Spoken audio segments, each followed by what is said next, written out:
Hey, what is up, everybody? Welcome inside the Guilty as Charged podcast. Thanks for joining us live on a Saturday.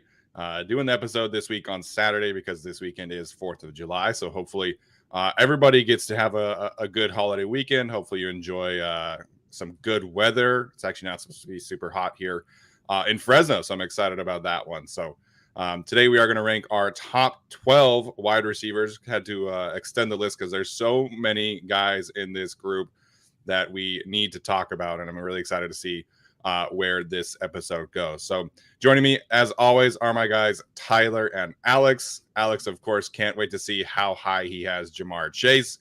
If you are listening to this, his name for the day is Jamar Chase Hypebeast. It's a little bit of an inside joke on our chat, but Alex, how you doing, man? I'm doing good. Excited to talk about probably my favorite position in football. Yeah. So I'm excited to do this episode, and then maybe next time we can do top 10 offensive tackles for Steven's sake.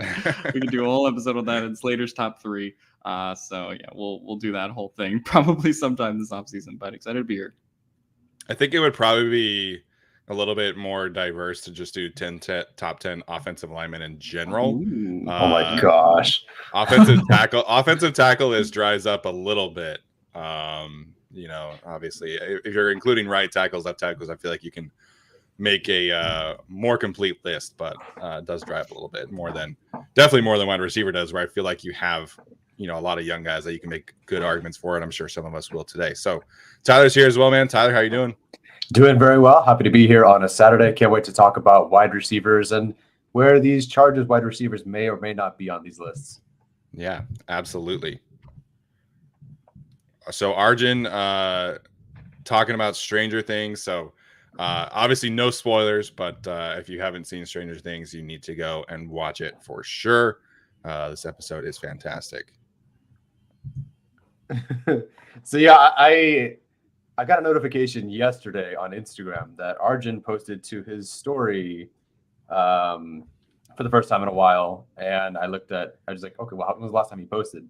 And I saw a picture of him playing the guitar. So he's posted now pictures of him at a young age rocking out with his band or whatever. So check that out. Yeah, and I like his old picture from his high school basketball team, I think. So little less active on Instagram than Twitter, but it's all good. If you haven't yet, make sure to go check out Arjun and his good friend Tage. They have a podcast kind of based on analytics and things like that. Done some great interviews already, so highly recommend checking out Arjun's work on Twitter, PFF, and of course the new podcast. So before we get started on the actual rankings, I want to talk a little bit more about just kind of the process that we're taking here. Obviously, when you're doing top 10 quarterbacks, there's a lot of like film, data, just like personal opinion and stuff like that. So Alex, how did you, being the wide receiver expert here, how did you kind of approach this list and, deciding, particular debates here and there, or just kind of overall your process here? Yeah, I mean, the first list I actually looked at was a list that Anthony Treesh did for PFF back in March, and that was kind of the top 25 wide receiver lists, and people sent me that article. Can you believe they had Keenan Allen 20th? And so that kind of made 20. me. I believe they had him at 20th, and again, PFF is just strictly going based on the data. Tyler will talk about that in a minute, but I think looking at the numbers is important. Obviously, there is some, something to be said for consistency at the position as well, right? For the last 5 years, someone like Keenan Allen has been, a 1,000-yard receiver. Deandre Hopkins, although he was hurt last year, is in that kind of discussion as well. And even though he's starting this season with a 6-game suspension, it's like he's still DeAndre Hopkins to an extent.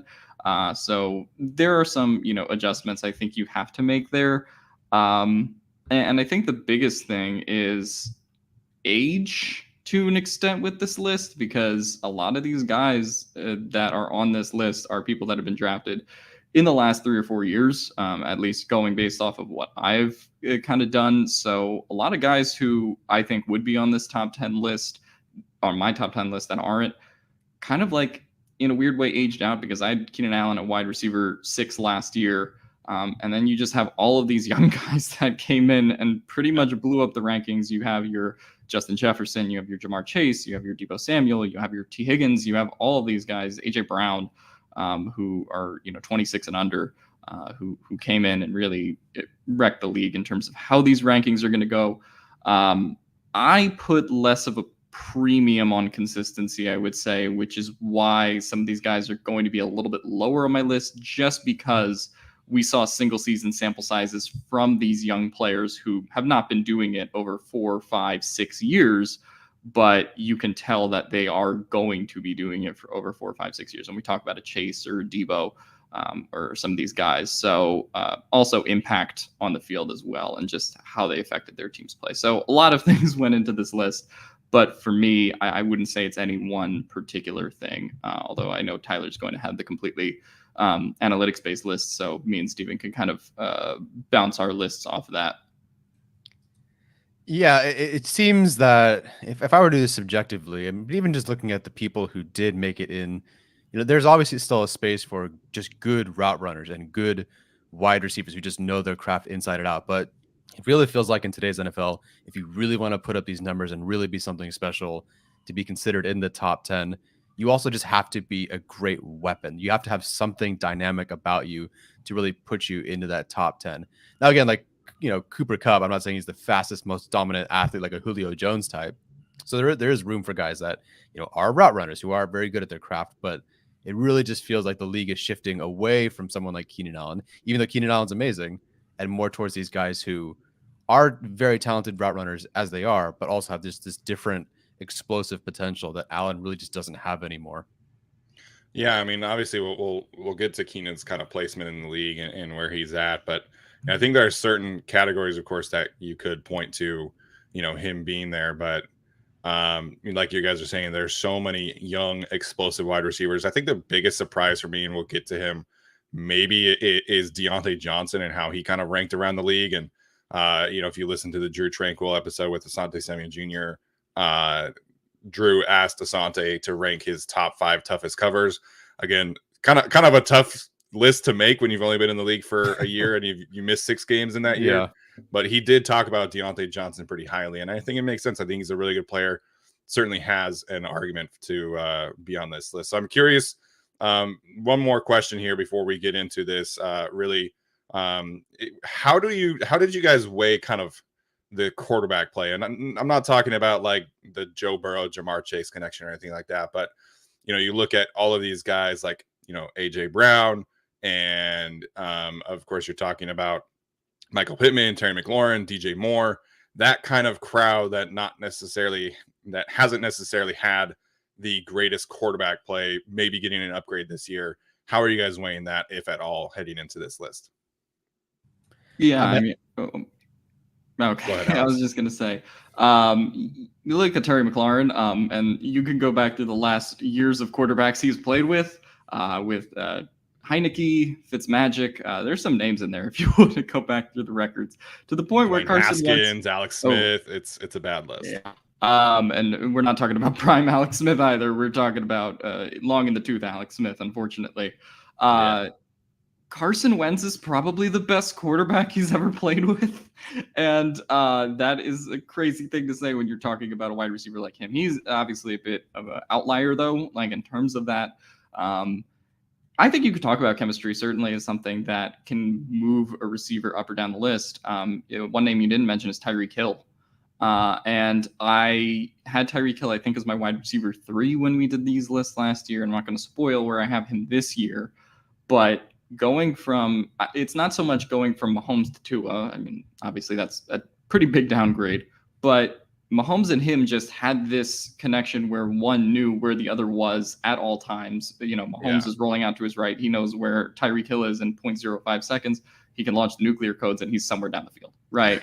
There's just launch the nuclear codes. I like that. Right. There's just some relationship there where it's like you kind of can't replicate that. Right. Like, obviously, Tyreek is still going to be good with Tua.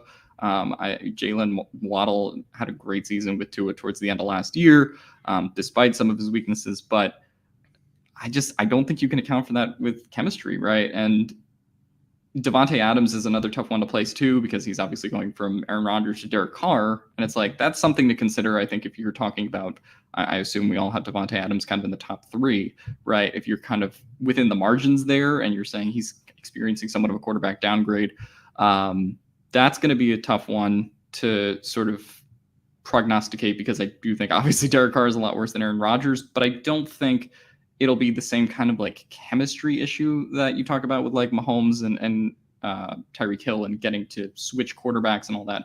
AJ Brown, obviously another wide receiver who could be, considered top 10 on this list, switching quarterbacks.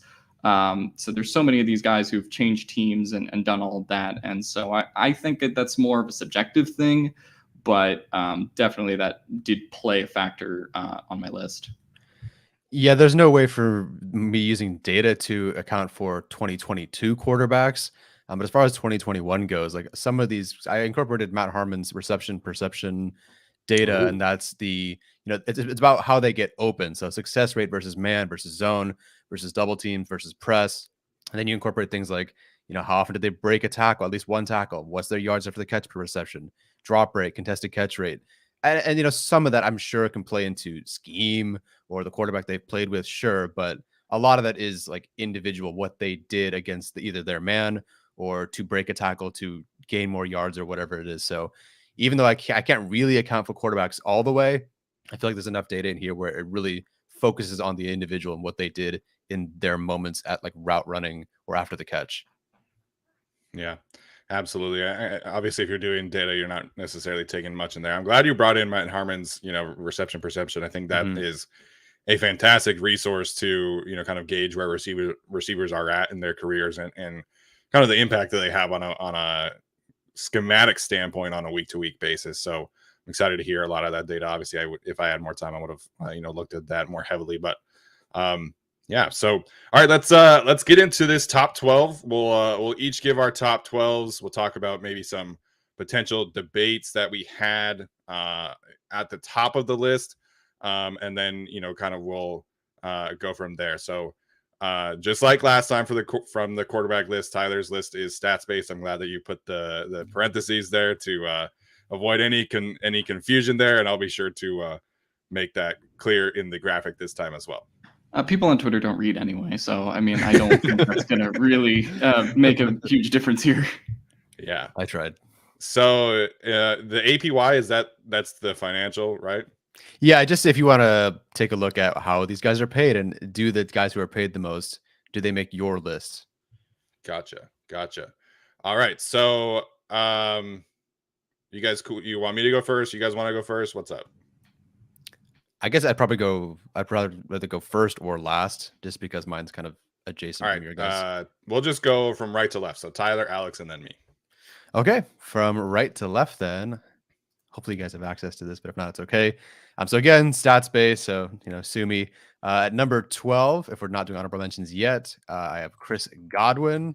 Obviously, I'm sure you guys factored in the fact that he's going to miss part of the season as well. But if I'm looking just at last year, very different. Number 11, Terry McLaurin, who was not as far along statistically of like versus man, than I would have guessed, or versus zone or versus double coverage or press or whatever. I was a bit surprised, but still top, 11 wide receiver. This is the big surprise. Michael Pittman, a guy that I never really thought would have been in this situation, particularly with Carson Wentz, but on a regular basis, he was very, very good, obviously. So a surprise there for sure. Next up, the only 2020 stat I included was 2020 yards per route run. And that's only because I wanted to give some weight to players who have did it last year, who were in the league. So this person would be higher and will be higher on Alex's list at least. But Jamar Chase comes in here at number 9 because anyone who didn't play this year was ranked last in yards per route run in 2020, which seems kind of unfair. But like I do want to give some weight to the guys who did play, more than just 1 year in the league so far. And then number 8, I have AJ Brown. So not a particularly there's no Jalen Hurts in here, I don't think. It's just a surprise that maybe Michael Pittman is up so high. Yeah. Michael Pittman is kind of a surprise, but also and this is something we'll talk about with Terry McLaurin as well. Carson Wentz still can throw a deep ball, right? And I think that, you know, Right. despite some of his issues at quarterback, he can elevate his receivers in that way. So I'm not super surprised to see Michael Pittman in here. And if you want a guy who's going to have like a second-year jump, I think Pittman's a really interesting candidate for that, even though, you know, coming out of the draft, he was not in any of our like top 5 wide receivers, but certainly has the ability to, you know, take that leap forward. Okay. Mine's not terribly different, actually, from Tyler's in a couple of respects. At number 12, I have Terry McLaurin. At number 11, I have T. Higgins. At number 10, I have CeeDee Lamb. At number 9, I have A.J. Brown. And at number 8, I have Stephon Diggs. So this one was... This tier is kind of the toughest to figure out and sort of prognosticate further. I personally, we talked about situation and how that plays a factor in these things and quarterback changes. CeeDee Lamb is going to have a real opportunity, I think, to be a top 5 wide receiver next year, with Dallas kind of getting rid of Amari Cooper, having 2 wide receivers on the outside, and they're just going to put CeeDee Lamb in the slot, where his numbers there last year and versus man versus zone in those situations are top 5, top 4, and top 3 respectively. He is someone that I think has a real chance to go up. So I put him, you know, obviously 23 years old, one of the youngest guys on this list, has limitless potential. So I just had to put him there. I hate the Cowboys, but he's really good. Then A.J. Brown is a name that I think is really interesting on this list too. Obviously switching teams from the Titans to the Eagles. Also had knee surgery. So that's one where you talk about injury and ability to stay healthy. Didn't really demonstrate that in 2021 as much as he did in 2020.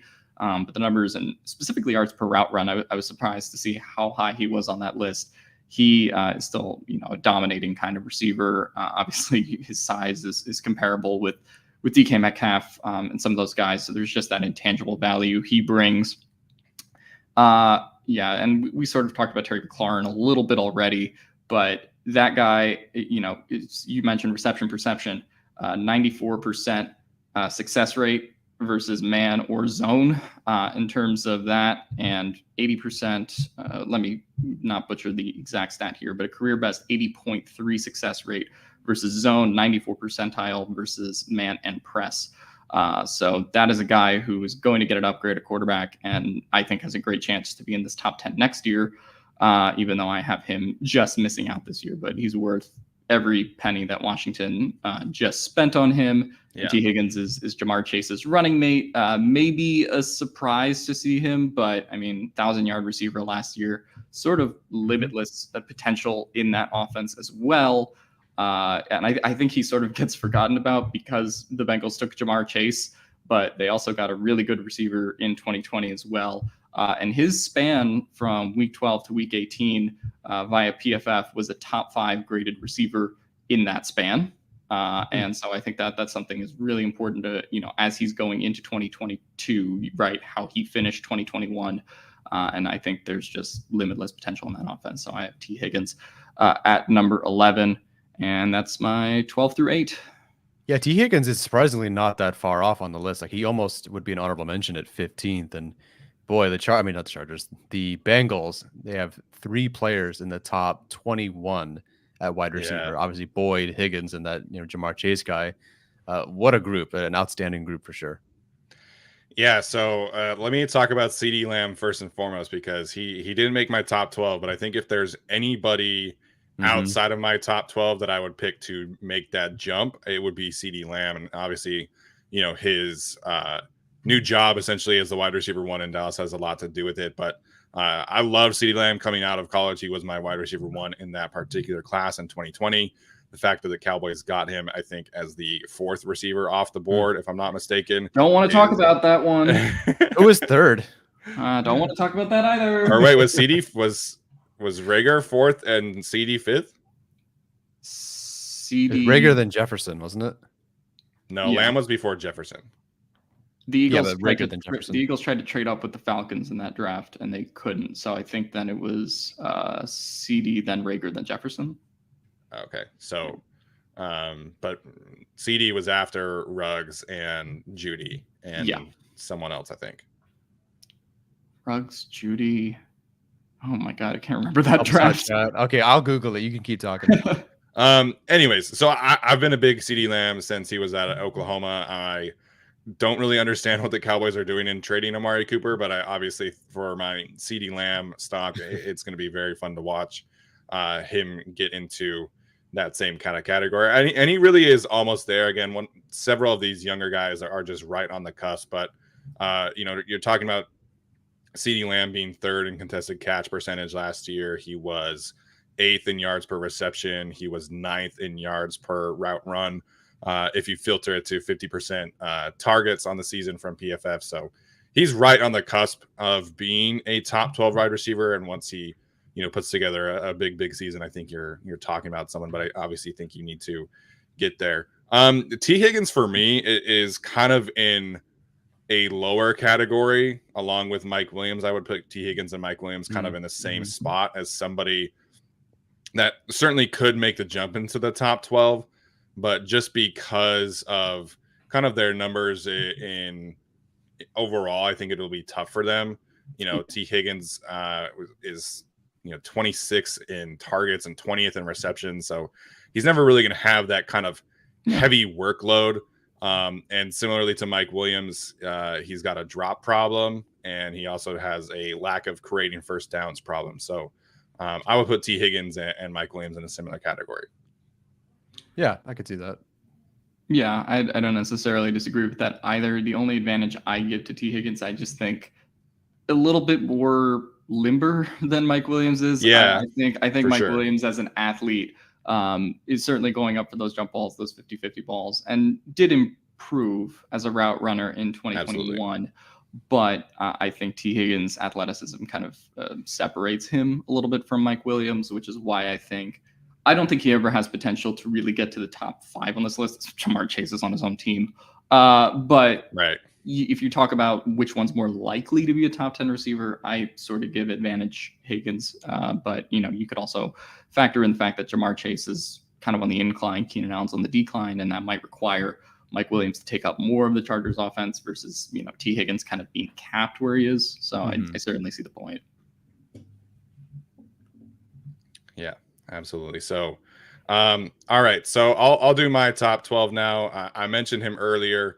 It doesn't seem like he's going to make your list, but Deante Johnson is going to be 12th for me. Talking about switching quarterbacks. I mean, going from the corpse of Big Ben to whoever, Mitchell Trubisky or Kenny Pickett. I think obviously not an upgrade overall from Big Ben, but Deante Johnson should be able to run more routes deeper than 5 yards at this point. So that should certainly be fun. But you're talking about a player who is kind of hovering around the top 10 in most categories. He was 15th in yards per route run, which is kind of his lowest one there. But he was 7th in first downs generated. He had the 10th lowest drop rate. And then he did have 1,000 yards, and he had a good season touchdown-wise right there above Keenan Allen with 7 touchdowns. So Deante Johnson, I think, is probably my one that I'm most shaky about here. Like I said, I think you can make an argument for CeeDee Lamb, Michael Pittman as well as players that are probably likely to jump him. But I do think the numbers kind of point towards Deante being a top 12 wide receiver, in my opinion. At number 11, I do have Chris Godwin, another guy that I'm a big fan of, but I think you kind of have to take into account the injury there. Right. And while he did have a successful season, it was kind of a step back from last year, from 2020, that is, where he went from kind of top 5 in some categories, top 10 in a lot of categories, to you're talking about 13th in yards per route run, and you're talking about 12th in first downs created. So he did kind of take a step back. I want to say I had him at 8 in our rankings last year or something like that. So I'm a big fan of his, but I think he is kind of lower on this year. Shout out Mama Shun as always, dropping a big super chat. Tyler's birthday is this month. So it is my birthday month. Yes, July 29th. So send me all the money. So next year you're going to have your birthday and wedding in the same month. Oh, yeah, absolutely. We'll celebrate America's birthday, my birthday, my wedding. Kyle Van Noy will be there for one of those things, I think. That would be awesome. There we go. All right, so number 10, I do have Terry McLaurin, again, someone that we've kind of talked about a lot already. And then number 9, I do have Mr. Keenan Allen. Congrats on winning the poll, Steven. This is a much congratulations for winning the poll. This is a big victory for you after the last few. So I congratulate you on winning the poll. Thank you. Congratulations for Tyler's birth month as well. Yeah, so I think when you're talking about Keenan Allen, again, of course, like you're talking about all these young players that probably end up jumping him after this year, that we've kind of hammered that point down. But I think when you're talking about just like overall impact on the game, and everybody that you talk to, hey, who are you studying this offseason? Hey, who do you compare yourself? Who do you want to be like? Everybody mentions Keenan Allen. And I think just kind of the respect that he carries around the league as a route runner, as a separator, certainly carries a lot of weight. I don't think his overall statistics kind of merit putting him in the top 7. But I do think obviously he's top 5 in first downs created still, top 5 in third down production. So he's one of the more clutch receivers in the league. And I think he obviously is worth talking about. And then number 8, I do have AJ Brown of the Philadelphia Eagles. When I did my own personal list, I only filtered it to receivers who had 1,000 yards this past year. Obviously, AJ Brown did not have 1,000 yards last year because he was injured a lot. But I think when healthy, you're talking about one of the more physically explosive receivers in the league, somebody that can kind of just do a lot of everything, be a power slot, be a backside Z, be a front side X, that I think is going to complement Devonta Smith very, very well in Philadelphia. Yeah, so AJ Brown, pretty similar for all of us. Terry McLaurin, pretty similar for all of us. I don't know if Godwin was in Alex's honorable mention or not.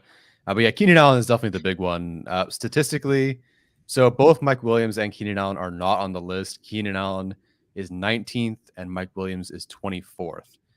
Again, that does include 20 yards per route runs. That does give Allen a bit more separation there. Sure.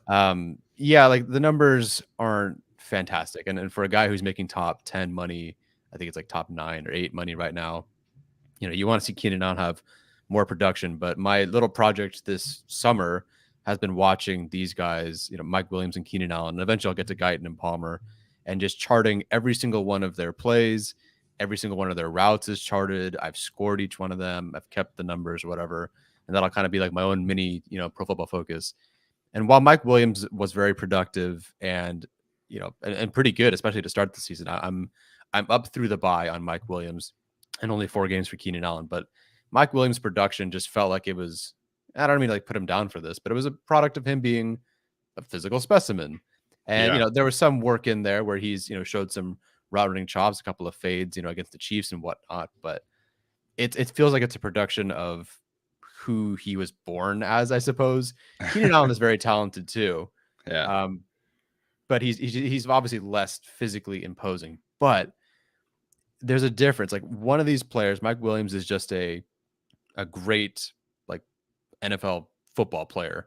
But Keenan Allen is a master of his craft and a full artist. And watching these two, now that I have watched every single play, wherever Mike Williams is, Keenan Allen is definitely in a tier above that. Just watching these two players work, even if you can get the same amount of production. And listen, maybe you prefer a Mike Williams type. That's very possible. But watching these two work, there's a clear gap between these two guys in how they are wide receivers. Keenan Allen is amazing and putting these guys truly through hell every time he's on the field. His work versus press versus man. The surprising thing really is that when press, and even statistically this is true, but just watching it versus press, Keenan Allen is better than Mike Williams. He is much better fighting off press coverage than Mike Williams is. He's more savvy. He's more nuanced. It's a real privilege watching Keenan Allen. Mike Williams is awesome to watch, and there's some highlight plays for sure, but it's a true privilege to watch Keenan Allen. So he's not in the top 10 or top 12. Again, he's 19 statistically, but I would put him in the top 10 because I just can't imagine there are 10 other players who are better at what they do than Keenan Allen. And I'm really glad you brought up the perception around the league, because even if, the stats don't point to a top 10 player or even a top 15 player, that everybody talks about Keenan Allen like a top 10 player. Was it Julian Edelman who said he's a top? Edelman had him top 3. Yeah, top 3. And I wouldn't put him top 3, personally, I think the stats have to merit a top 3, but like people just respect him. And so, with the production, the consistency, or not the production, some production, the consistency, what he does on film, the respect around the league, I probably would have him about where you have him right now. But just based on stats, no, not even close to the top 15.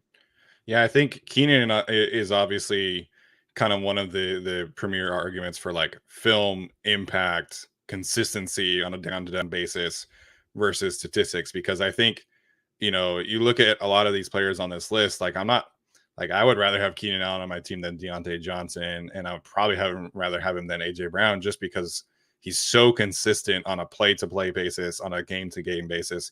You know exactly what you're going to get, and sure, it might not necessarily have that top gear that some of these other players have, but I think just kind of like the tone that he sets for your team from the consistency standpoint really matters for you. And he is playing with a bunch of other guys, right? Like, AJ Brown was pretty much the only option in Tennessee that would command a lot of targets. Terry McLaurin, the only option in Washington. Obviously Chris Godwin has to share a lot of the workload too, but I mean, Keenan Allen has Mike Williams, he has Jared Cook / Hunter Henry, he has Austin Eckler, all commanding a ton of targets. So I think if you put Keenan Allen in a situation where he doesn't really have a bona fide number 2 or a bona fide top 5 receiving running back, you probably are talking about a better statistic output for Keenan Allen. So, I think it's an interesting conversation for sure. Definitely taking Keenan Allen over Mike Evans. I feel like that's pretty clear at this point. Mike Evans him and DeAndre Hopkins, I think, are in similar tiers for me, where it's like, they're probably still top 15, but they're hanging on by a thread because of how much they have regressed in their age. The thing with Keenan Allen, though, is that if the numbers do decline again next year, I probably will have to push him out of the top 10. I mean, he's already close as is, but these young guys, like if we have another couple of receivers come in and if Garrett Wilson just destroys, I won't put him over Garrett Wilson or behind Garrett Wilson. There's not really a really great wide receiver in this group, but if for some reason there's another Jamar Chase type season, good luck. I think you do have to consider, and if Allen continues to decline, or if he even just is hurt for a number of games, it will be time to move him out of the top 10.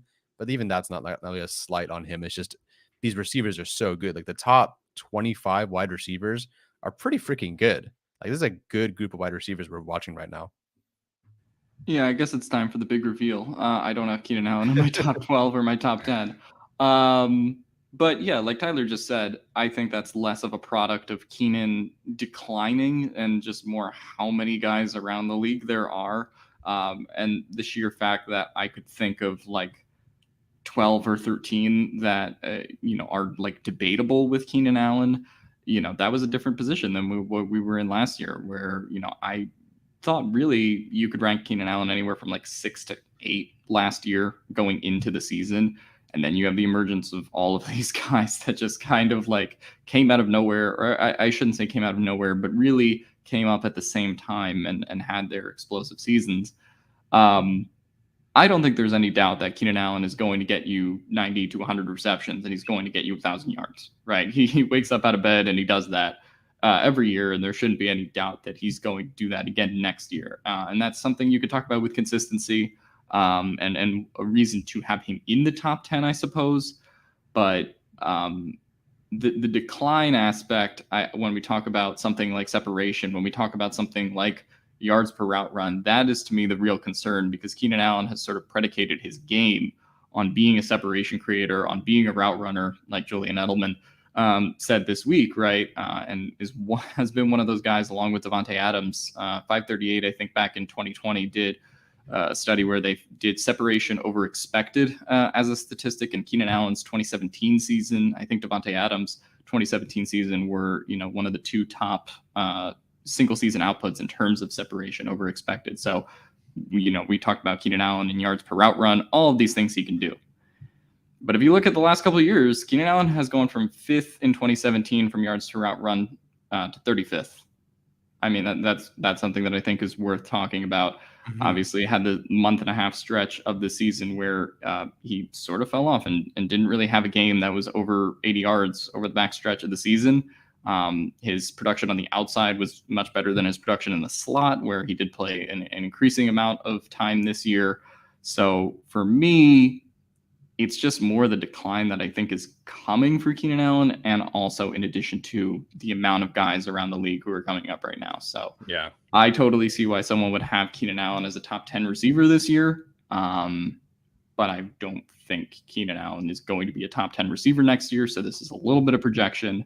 And yeah, no, like I just, we haven't even mentioned Devonta Smith. We haven't even mentioned Jalen Waddle. We haven't even mentioned the guys that came out this year, like Tyler just said. There's so many guys that I think are going to have opportunities, to really vault their names up this list. We haven't talked about DK Metcalf. I don't think he's in any of our top 10s. Tyler Lockett, they're challenged at quarterback, but they're very good players. Michael Thomas is coming back. I have no idea what to expect. I just put a gigantic question mark. I didn't have him in my top 15 or 20 rankings, but when he was healthy in 2019, he was a top 3 receiver in this league. I don't think that's a stretch to say at all. Plus, I talked about the young guys in Waddle and Smith who could potentially make this list next year. Mm-hmm. So I don't think it's really much of a slight on Keenan Allen, but he is 30. The advanced analytics and the thing that he bases his game on in terms of being a route runner, those have all visually and statistically decreased over time. And I think that is the real problem with ranking Keenan Allen in the top 10. Yeah, and I think just, unless Tyler has something else here to add on Keenan, I think the feather in his cap right now is obviously, first downs creating a third down performance and him just being that clutch go-to receiver when Justin Herbert needs him to be. If those numbers fall off, I think then obviously you're talking about him falling out of the top 12. And like Alex is mentioning, there are so many other guys that could have a legitimate argument. So Tyler, do you have anything else on Keenan Allen? Yeah, I was just more of a question because for me to look into more, because I'm curious if the shift in how teams have played against Justin Herbert changes how things are against Keenan Allen, because, it's not like he's top 10, but in how I have it, yards per route run versus man and success rate versus man, he's 13th and 14th. But when you play zone, he's 32nd, 33rd, 23rd, really? Double teams.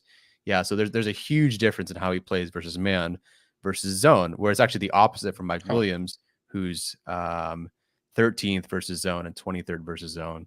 Keenan Allen 32nd, 33rd. So I'm curious if the way they played Rivers, or just the way they're changing how they played Herbert, changes Allen's production. Because again, versus man, he's not top 10, but he's 13th and 14th. But that's a huge drop to 32nd, 33rd when you split it up into zone. So are you trying to think if other teams play more zone against the Chargers, how does that have an effect against Keenan and obviously Justin Herbert? Yeah, potentially. I mean, we even saw like the most zone in the AFC West probably this past year with Gus Bradley. And I'm curious, like, did that, change anything? And I can't do that for every wide receiver. Like, that's a whole lot of moving parts and stuff to do. Right. But I would just be curious how that trend has shifted either from Rivers or just year to year because of the changes in defensive schemes the quarterbacks are facing. Yeah, that is really interesting. I would have guessed heading into this conversation that would be the opposite, that Keenan Allen would be better versus zone than man, and Mike Williams would be better versus man than zone. So interesting there. A couple questions that I wanted to get to. Hunter Renfro, very interesting case. Where did you guys have him, if at all? 20th, right after Keenan Allen. I did not rank him inside my top 15/16 that I have over here. He probably would have been the next guy after that, and I think there's certainly an argument for it. That Anthony Treesh article that I just mentioned actually had Hunter Renfro at 10. So you're kidding. I'm not kidding. This is directly from the article. He caught 96.5% of the catchable targets thrown his way from that alignment, the fourth highest rate in the NFL, and Renfro's separation rate against single coverage placed 93rd percentile in the 2021 season. So that was the argument and statistical basis for having Hunter Renfro as a top 10 guy. I would not put him there because I mean he's kind of like Cooper Kupp if he could only do one thing, and he does that one thing really well and bite-sized. Right, and a bite-sized version of Cooper Kupp. He's kind of like that. So yeah, I think it's tough when we're talking about all these wide receivers who do different things and are more versatile than him as well. So I think there's certainly an argument for Hunter Renfro, but I just need to be able to see him do more things as a receiver than the already great, hey, look, you nailed that diamond route. It was great.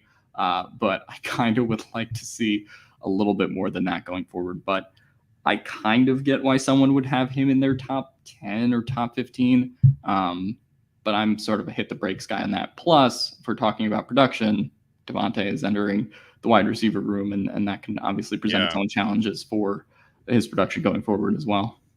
Yeah, and Darren Waller is going to be significantly healthier this year, you would have to think as well. And I think Waller ended up missing like 6 games last year. So, Hunter Renfro getting all those targets, I think certainly kind of influences here. I think he's absolutely a top 20 guy. But I don't think I would have a tough time putting him in my top 15. So I think he's firmly in that 15 to 20 category. I mean, as Chargers fans learned, he's probably the best special teams player on this list based on the hit on Devon Campbell. Probably is. I wouldn't rank him higher than 15 probably. Yeah. Wrong Speedy on the same page. He does 2 things. He also jacks up Campbell on special teams. Yes, absolutely.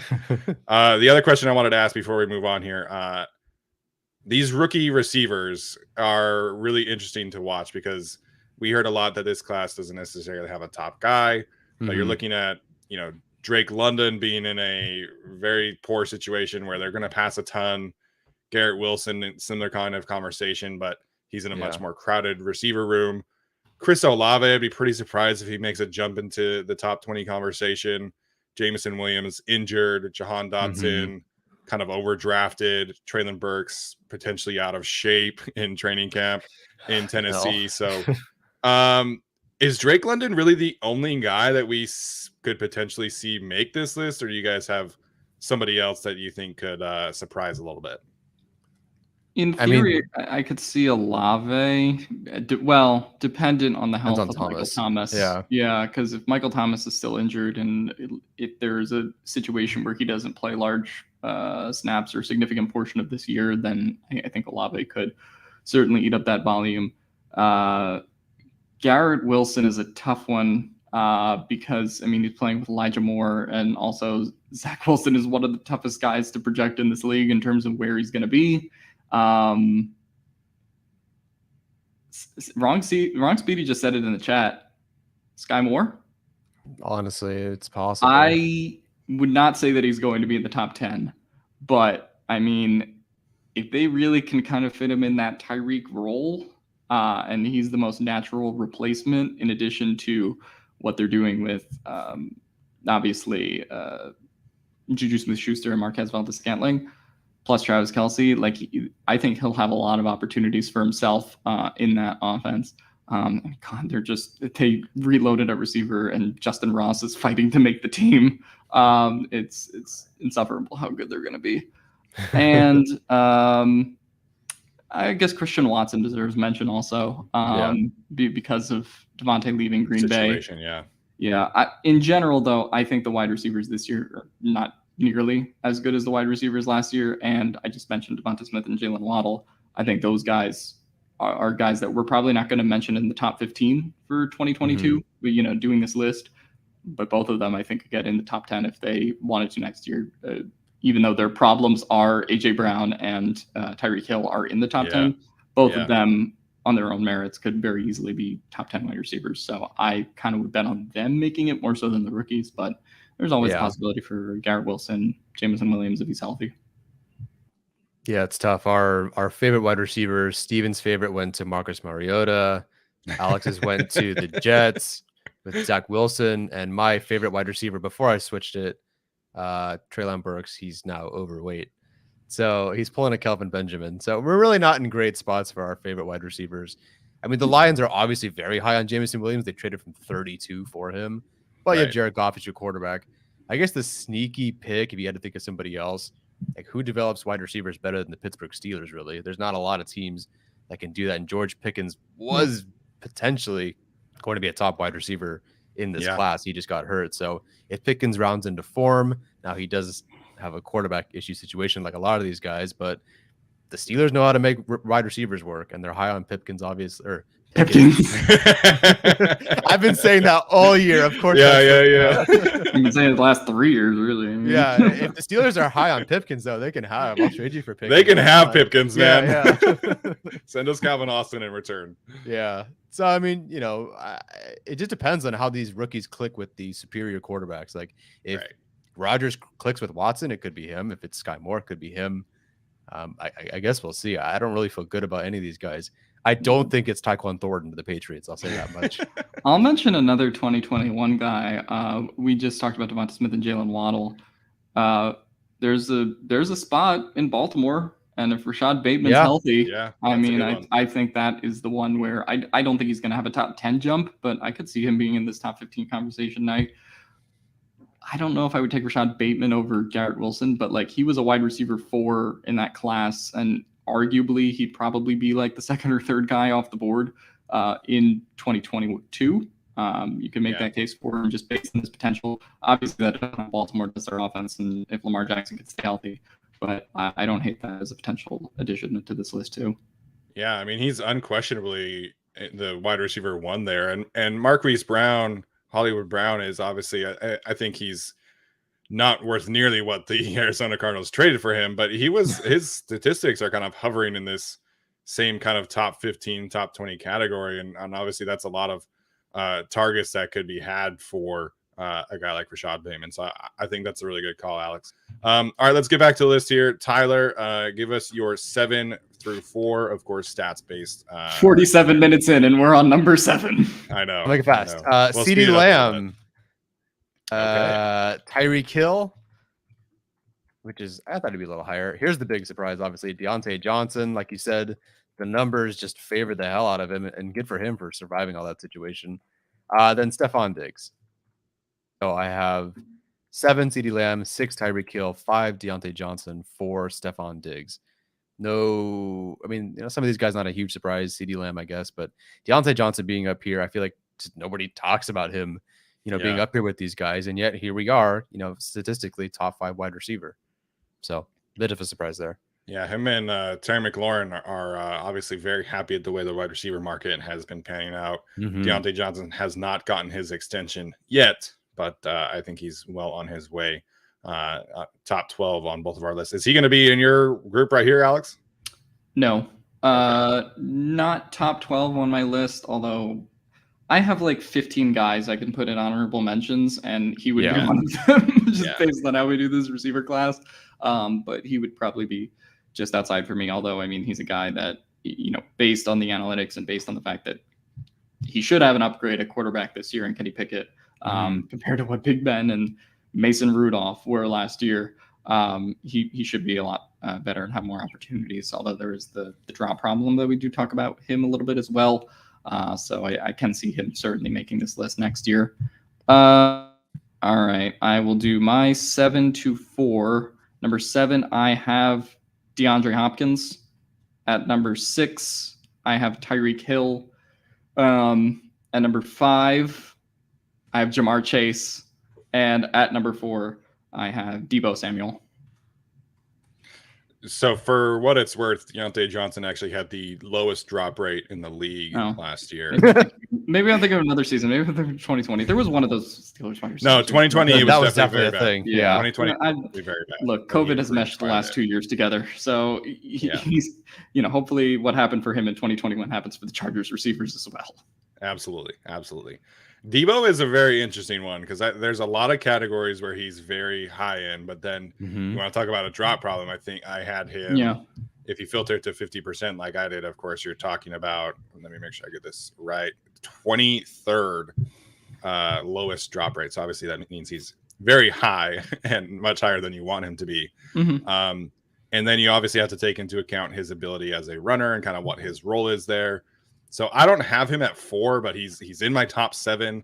But I think he's just like a really tough evaluation for me from a purely wide receiver standpoint. Yeah, I mean, he's a tough evaluation because, I mean, sort of in the sense that we talk about with like Keenan Allen, Devonte Adams, like those are the route running technicians. Cooper Kupp, is in that category as well. Cooper Kupp is actually number 1 in yards per route run this year. So Debo Samuel does not fall into that, but it's like it's impossible to look at what he does at yards after catch and have him lower than 5, in my opinion. Like, he ranks third in the NFL in the percentage of targets that resulted in a 15-plus yard gain. Average 18 yards after the catch. He's insane. 20 broken tackles, 4.7 yards after contact on carries. So the running back thing is going to be interesting too, depending on how they negotiate his new contract, what they want his role to be, if, plus the quarterback change that should be happening in San Francisco, although Jimmy G is staying around for a peculiar amount of time. I don't know what's going to happen there.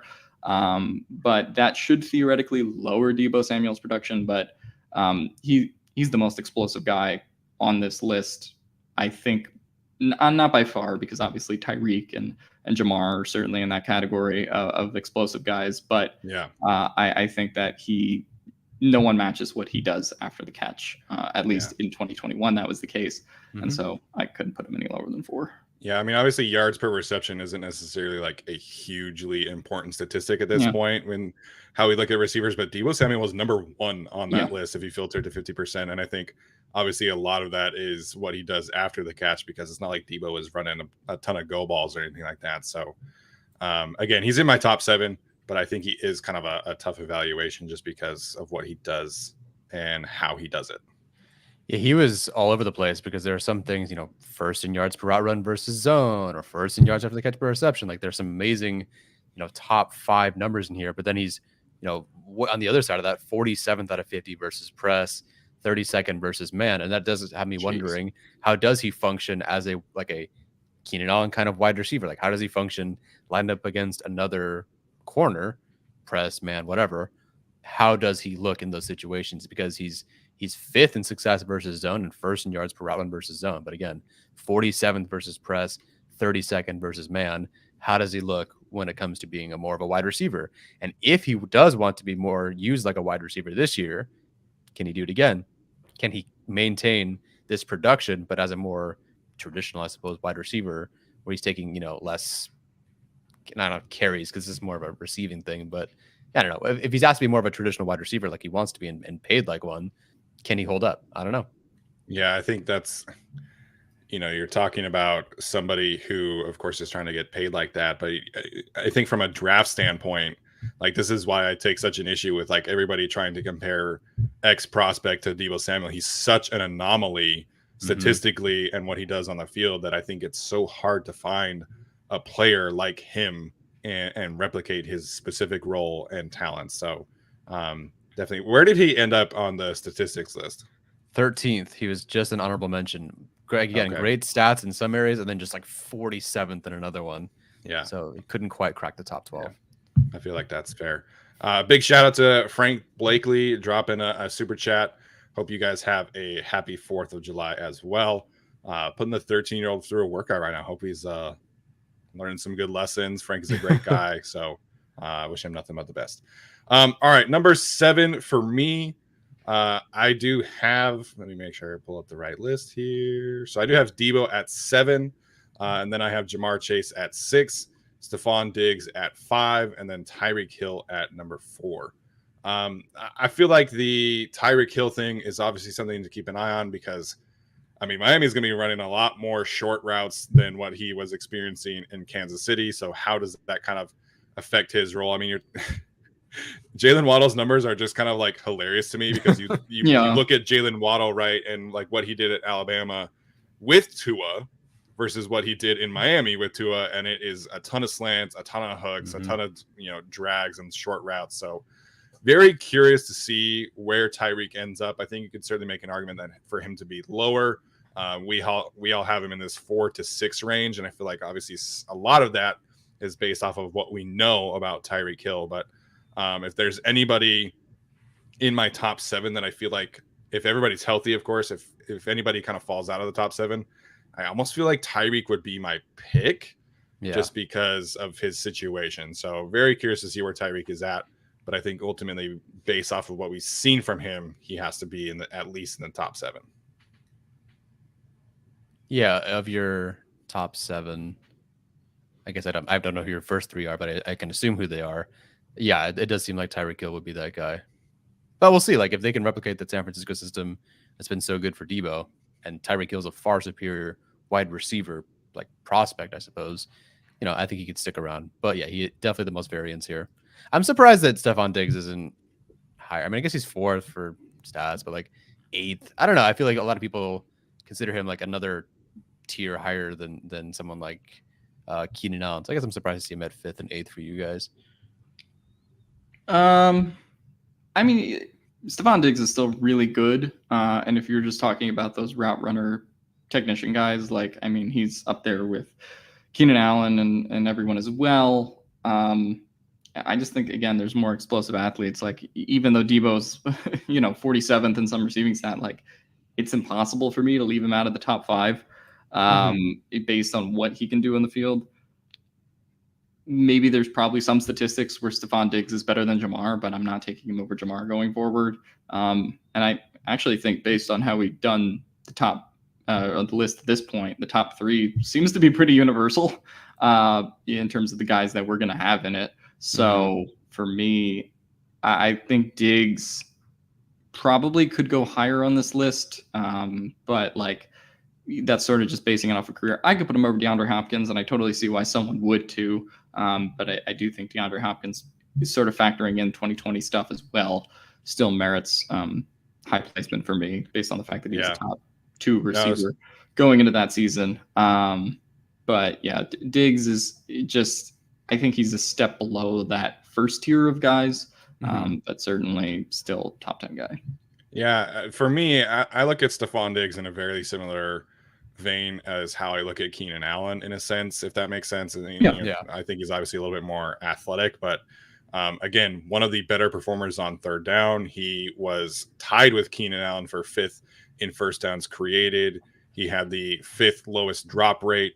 So if you're talking about like comparing him versus Chase versus Debo Samuel versus Tyree Kill, for me, it's just a consistency thing where he is just very even keel across the board in how he ranks and how he plays. And again, just that value that he creates in creating first downs and not really dropping the ball all that much. And like, I think if you're comparing him directly to Jamar Chase had the 21st highest drop rate, which means he was, I think, like 5th in drop rate. And then he was 10th in first downs created. So that's kind of a very small, limited window, right? And obviously, Jamar Chase gets to play with his college quarterback. And again, if you're breaking ties, I think for me, just like the consistency thing is what does it for Diggs versus Chase, Samuel, AJ Brown, and that crowd. Yeah, that's fair. Gotcha. All right, ready for the top 3? Yeah, go ahead. Yeah, no, Darnell Mooney is not in the top 3. Surprise. Good guy, I'm sure, but I mean, maybe he. If he were in a better situation, he could be potentially in the honorable mention category, but it's going to be tough for him. And so number 3 is my fantastic fantasy pick that never pans out because I suck at fantasy football. Justin Jefferson, number 3. Number 2, Cooper Kupp. That's not probably a huge surprise. Number 1, a guy who has just statistically crushed everybody. Like the difference between him and everybody else, he's like in his own separate tier, and that even goes for last year, where I believe he was first as well. Now, I'm sure you guys might have some, you might not put him first because he is going to a different quarterback situation, but what he's done and how good he is at it, top 5 in everything. You want man, you want press, you want zone, after the catch, you name it. Like, he's just really good at everything. It's such a surprise. Yeah, so I have the exact same top 3. Jefferson, Cooper Kupp, and Devonte Adams. So you can go ahead and copy and paste my list over there. The quarterback thing for Devonte, I'm honestly not super worried about it. I mean, you're talking about a very similar scheme offensively, so he's going to be doing very similar things. I just talked about the benefit of going to your college quarterback for Jamar Chase. He's going to his college quarterback in Derek Carr. And we also talked about how he kind of just peppered Hunter Renfro with targets because he was his number 1 guy. And we've seen Derek Carr do enough to support a number 1 wide receiver. And just from like a purely efficiency standpoint, like Darren Waller is better than anybody that Devonte Adams has played with as a running mate. So I think he's going to take plenty of enough attention away from Devonte. So I'm genuinely not concerned at all about Devonte Adams' situation affecting his statistics, affecting his output. I think he just really is that dude. You're not going to copy and paste it for me. I have a little bit of a different list. Yeah, I think that's totally fine. Yeah. Oh, wait, are one of those three guys not in your top three? No, they're all in my top three. Okay. 3, I have Justin Jefferson. 2, I have Devonte Adams. And number 1, I have Cooper Kupp. I think that's fair, right? I mean, we just saw Cooper Kupp do something that we haven't seen since Randy Moss. So I have no issues with this. No, I think you could debate it. Those are the clear top 2. I think Justin Jefferson sort of falls into that second tier that we just discussed. Like, to me, this is a top 2, and then everybody else. The season that he had last year, almost 2,000 yards. In terms of yards per route run, we've mentioned that a lot with Keenan Allen and some of those guys. He was number 1, and not just number 1. He had the highest yards per route run output in a season since 2016 Julio Jones. Yeah. Yeah. And again, 2016 Julio Jones, that is something that is kind of unbelievable. J.J. Arcega-Whiteside. J.J. Arcega-Whiteside is the number 0 is not going to be on the team this year. Isn't he switching to tight end? Yeah, I don't care about that. Oh, I'll include him later then. Okay. Yeah, put him in the tight end rankings. Top 10. So save that one, please. Yeah, I'm not concerned about the Aaron Rodgers to Derek Carr move. Also because it's not a Patrick Mahomes to Tua situation where it's a huge chemistry issue either. I mean, both those guys obviously played in college together. They have that connection, and Derek Carr and Aaron Rodgers are not similar quarterbacks in terms of quality, but they are similar pocket passers, right? Like they're not. You're not reinventing the wheel going from one to the other. Versus, I think the decline in arm strength certainly from Mahomes to Tua is significant, and then just not having that chemistry that those two have developed is significant as well. So I'm not really concerned about it, but I think you look at what Cooper Kupp was able to do this year.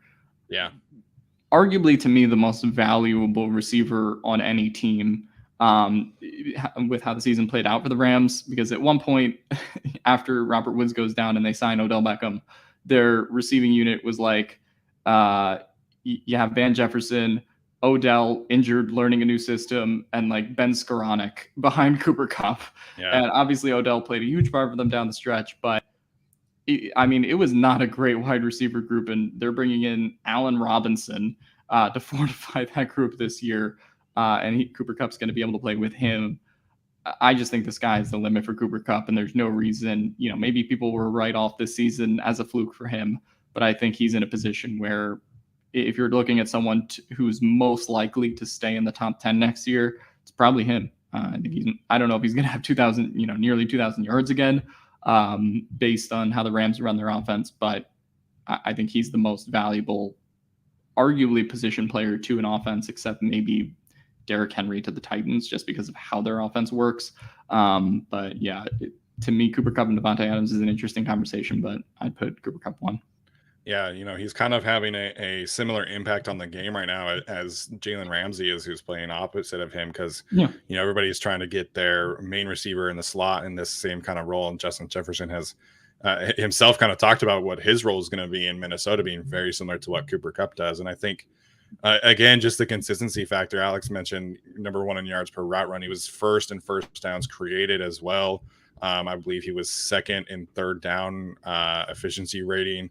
So someone that was basically in the top 3 in pretty much every category. So I don't hate having Cooper Kupp number 1, especially after he earned the first Triple Crown since Randy Moss. So I think that is more than fine. And I think obviously we're not ranking them for how they block, right? But of course I have to mention this. I think Cooper Kupp probably the best blocking receiver among anybody that's in the top 25. So again, that's not necessarily something that people will talk about when it comes to this kind of ranking list. But I think what he does from their run game perspective is something that kind of points to that value that Alex is talking about as well. I guess if I'm talking about run blocking and bringing up the Chargers wide receivers, Keenan Allen is a far superior run blocker as well than Mike Williams, or just blocker in general. 100%. They'd even bring him in, almost like an extra tight end to block for things. And Keenan Allen is just much better at that. So another reason to keep him in the top 10 over Mike Williams. I think Josh Palmer is a better blocker than Mike Williams as well. Yes. We're getting there with Jalen Guyton and Mike Williams. Maybe that's more of a discussion. Yeah. Definitely wanted to talk about Justin Jefferson, though. And I think obviously a lot of us had a lot of fun with the Justin Herbert versus Justin Jefferson thing last year. And if you're looking at a different season, right? Like Justin Jefferson is the rookie of the year. He's an all-pro player in the first 2 years. And, we'll see about Jamar Chase if he can have a similar impact, right? But, I mean, Justin Jefferson, arguably one of the best receivers that we've seen from day one enter the league. And, I was just so impressed with how he finished in these rankings. He was obviously second in yards, fifth in touchdowns, fourth in yards per route run, fourth in first downs created. His drop rate needs a little work. He had the 15th lowest. So obviously that means he's higher on the list than you want to. So if you're talking about kind of what separates him and how he can maybe solidify himself in that first tier, because I do agree with Alex that it is Cooper Kupp, Devonte Adams in their own tier. And then, you're kind of talking about the second tier. So if Justin Jefferson gets a handle on that drop rate, I think you could potentially see him solidify himself into that first tier. But he's just so good, man. And you're talking about, playing with Kirk Cousins, right? And not necessarily having that same kind of ceiling due to, the Kirk Cousins offense. And he's also been in a Mike Zimmer run first offense, and he's still putting up these, very high statistically output seasons. And so I think getting him into the Shanahan system is going to be very, very good for him. Yeah, I think what we're going to be talking about with these lists as the years go on and the kind of rankings go on, I think this is about to be Justin Jefferson and Jamar Chase's league for years to come. And when you talk about outside versus press, Jefferson is number one at 3.29 yards per route run. Jamar Chase is number two at 2.77. He makes the Philadelphia Eagles eat shit every single day that he exists. Well, everybody in the league. Yeah, that too. But man, I did not expect him to be as good as he was coming out of college, and specifically because he wasn't as good versus press coverage when he was in college. And then coming into the NFL, he just made a very quick transition to be able to be top. I would honestly say probably not last year top 3. I think most people would have him in the top 10 last year, but this year just undoubtedly in that category. His effect on the offense. I guess it'll be interesting to see for him what the change in the Vikings offense is, because they've sort of talked about opening it up, with the staff and what they're doing there, as opposed to, what Mike Zimmer was doing on offense for large stretches. So I think the offensive change there and philosophy will be interesting to see how they give Justin Jefferson a little bit more room to work, because if so, then I think Justin Jefferson has a chance to certainly climb this list even further than he already has. So yeah, Justin Jefferson's a stud.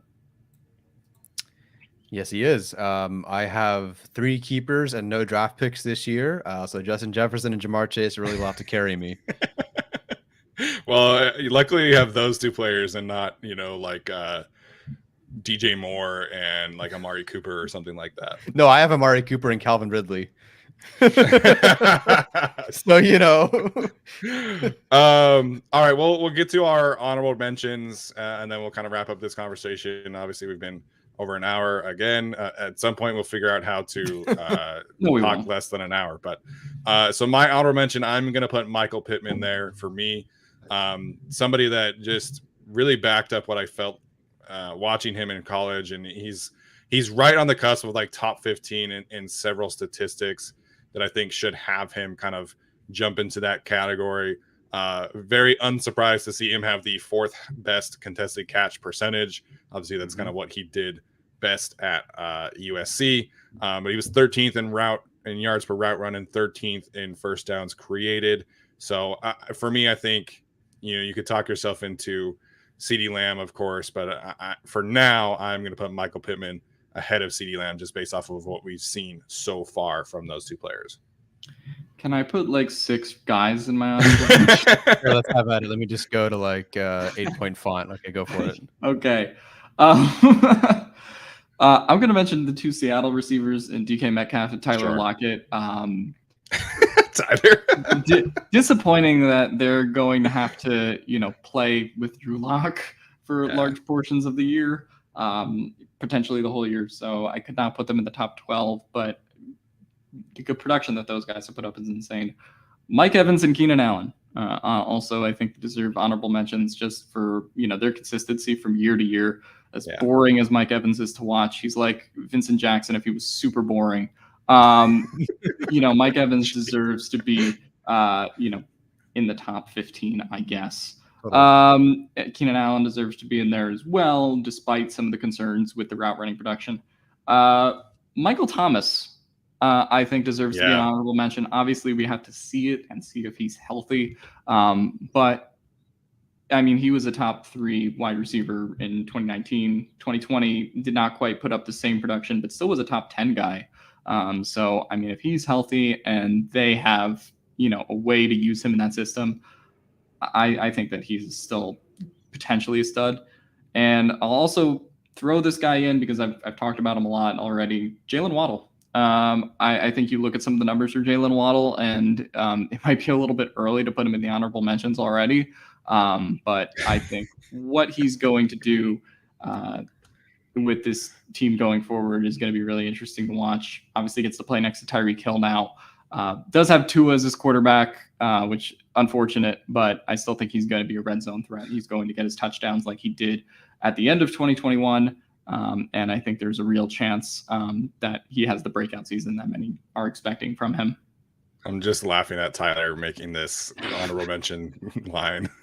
Sorry if I got played off there like with the Oscars music. Yeah.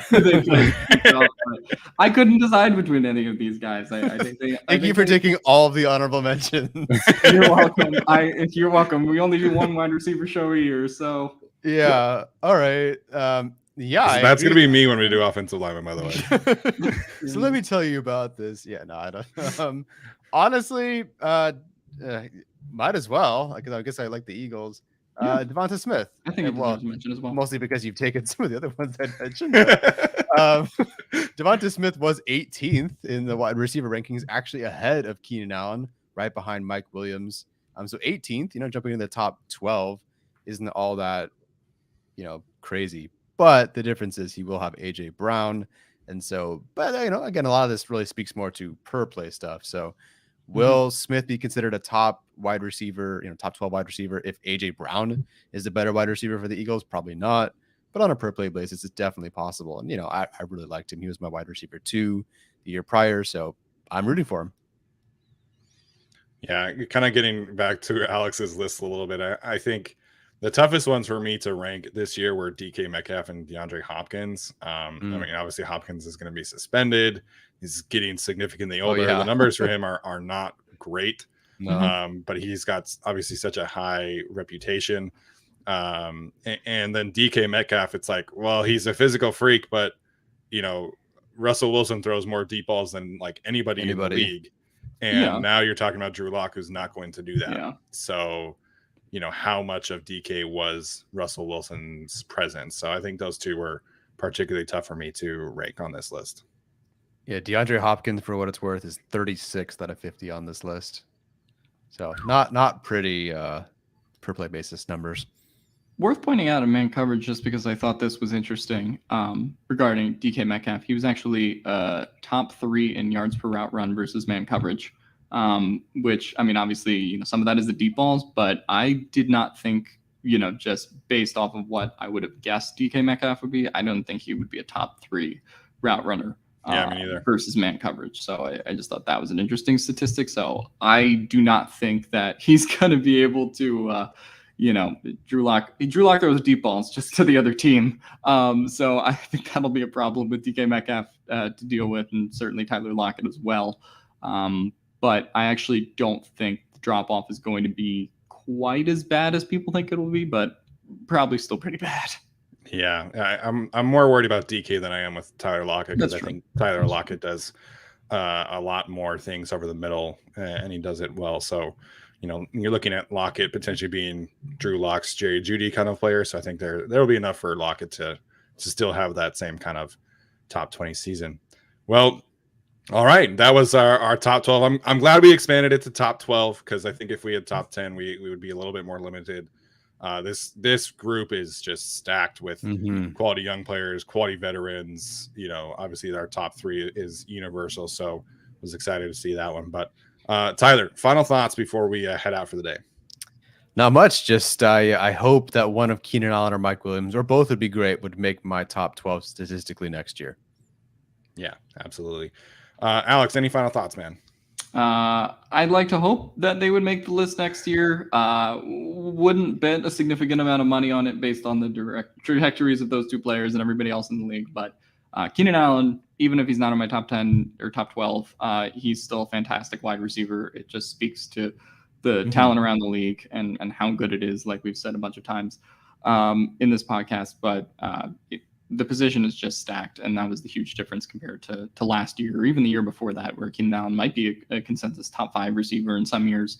But don't take it the wrong way. Keenan Allen obviously still very good, and Mike Williams, even if the advanced metrics don't necessarily love him, obviously has an incredible role on this team as well, and is still well worth what the Chargers paid him in free agency. Yeah, I think with the way the receiver market is playing out, I think Mike Williams is obviously worth that contract. But excited to see what year 2 in Joe Lombardi's system means for him. Obviously, we heard that little bit of a mic'd up where he was talking about Mike Williams, and that's why we pay him so much money. And so hopefully we can see Mike Williams kind of take a step forward, evolve his role a little bit, and go from there. So that's going to do it for us today, guys. Hope everyone watching and listening has a fantastic 4th of July. Stay safe if you are choosing to celebrate it. Take care of your dogs. Make sure they're not freaking out because of the fireworks and all that good stuff. And yeah, we'll see you guys next time, and we'll let you know what we're talking about. Make sure you are listening. If you are listening, to leave us a rating review. We really appreciate all that support. We'll see you guys later.